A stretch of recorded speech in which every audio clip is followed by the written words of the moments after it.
Hello guys, வணக்கம் and welcome back to சிறப்பு media 2.0. நான் உங்கள் உதய். இந்த வீடியோவில் நம்ம எதை பற்றி பார்க்க போகிறோம் அப்படின்னு பார்த்தீங்கன்னா, பிக் பாஸ் சீசன் 9 கடைசி வாரத்துக்கான 5வது நாளுக்கான இரவு நேர ஓட்டிங் முடிவுகளை தான் இந்த வீடியோவில் முழுசாக பார்க்க போகிறோம்.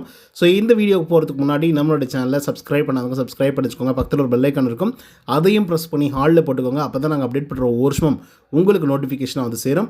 அதுதாண்டி இந்த வீடியோவுக்கு குறைஞ்சபட்சம் ஒரு 1000 லைக்குன்னு எதிர்பார்க்குறோம். ஸோ லைக்கை போடுங்க, வீடியோ பாருங்கள். வாங்க இந்த வீடியோக்குள்ள வந்து போகலாம்.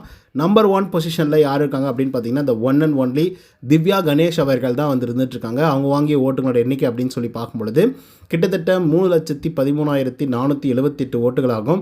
அண்ட் பர்சன்டேஜ் ஆஃப் ஓட்டிங்ஸ் அப்படின்னு சொல்லி பார்க்கும்பொழுது 53.25% இருந்துகிட்ருக்காங்க திவ்யா கணேஷ் அவர்கள். ஸோ அட்டகாசமான வாக்குகளை வாங்கி குவிக்கிறது மட்டும் இல்லாமல் டைட்டில் வின் பண்ணுறதுக்கான எல்லா வாய்ப்புகளும் இந்த சீசனில் இவங்களுக்கு வந்து இருக்குது. அப்படிங்கிறதுல மாற்றுக்கருத்தே வந்து கிடையாது. 2வது இடத்துல யார் இருக்காங்க அப்படின்னு பார்த்தீங்கன்னா, சபரிநாதன் வந்து இருந்துகிட்ருக்காங்க. அவங்க வாங்கிய ஓட்டுகளோட எண்ணிக்கை அப்படின்னு சொல்லி பார்க்கும்பொழுது 1,73,430 ஓட்டுகளாகும்.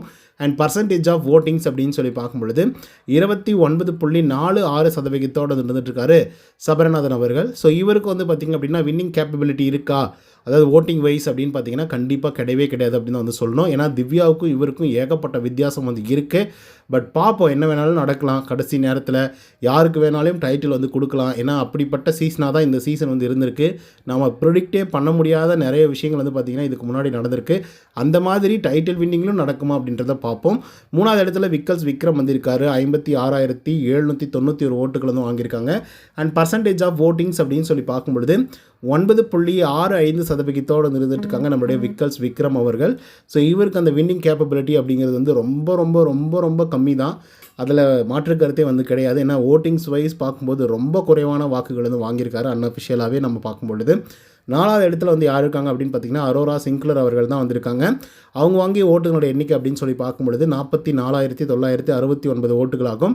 அண்ட் பர்சன்டேஜ் ஆஃப் ஓட்டிங்ஸ் அப்படின்னு சொல்லி பார்க்கும்பொழுது 7.64% இருந்துகிட்ருக்காங்க அரோரா சிங்க்லர் அவர்கள்.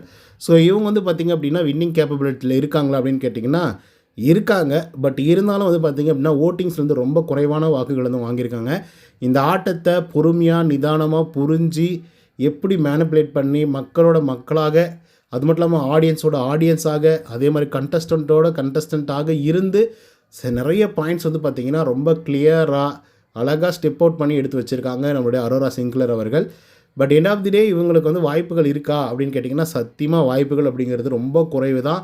இதுக்கப்புறமும் இவங்க வந்து இந்த டைட்டிலை தூக்கி இவங்களுக்கு கொடுத்தாங்கன்னு வச்சுக்கோங்களேன், அதை விட மோசமான விஷயம் எதுவுமே இருக்காது அப்படிங்கிற மாதிரி தான் வந்து தோணுது. ஏன்னா இவங்களுக்கு வெளியே கொஞ்சம் வேறு ஒரு பேர் வந்து இருக்குது, பலூன் அக்கா அப்படிங்கிற ஒரு பேர். அதெல்லாம் மாற்ற முடியுமா? இந்த டைட்டிலை வின் பண்ணாங்க அப்படின்னா அப்படி மாற்றி அமைக்கப்படுவாங்களா அப்படிங்கிறத பொறுத்து தான் பார்க்கணும் மக்களே. பட் நாளைக்கு ஒரு எவிக்ஷன் வந்து இருக்குது. அந்த எவிக்ஷனில் 2 பேர் வந்து இருக்க போகிறாங்க. ஒன்று விக்ரம், 2வது வந்து அரோரா. இந்த 2 பேரில் யார் எவிக்டாகி வெளியே போனால் நல்லாயிருக்கும் அப்படிங்கிறத கமெண்ட்ஸில் சொல்லுங்கள். பட் அரோரா அவர்கள் தான் அதாவது அவங்க எவிக்டாகி வெளியே போக வாய்ப்புகள் அதிகம். பார்ப்போம் என்ன நடக்குது அப்படின்னு சொல்லி. ஓகே மக்களே, இந்த வீடியோ உங்களுக்கு வந்து பிடிச்சிருக்கும்னு நினைக்கிறேன். நீங்கள் சொல்லுங்கள் யார் டைட்டில் வின் பண்ணால் நல்லாயிருக்கும் அப்படிங்கிறத கமெண்ட்ஸ் வந்து பதிவு பண்ணுங்கள். இந்த வீடியோ உங்களுக்கு வந்து பிடிச்சிருந்தா லைக் அண்ட் சப்ஸ்கிரைப் பண்ண மறந்துடாதீங்க. இன்னொரு தகவலை சந்தினா. until then, bye from Uday. நன்றி, வணக்கம்.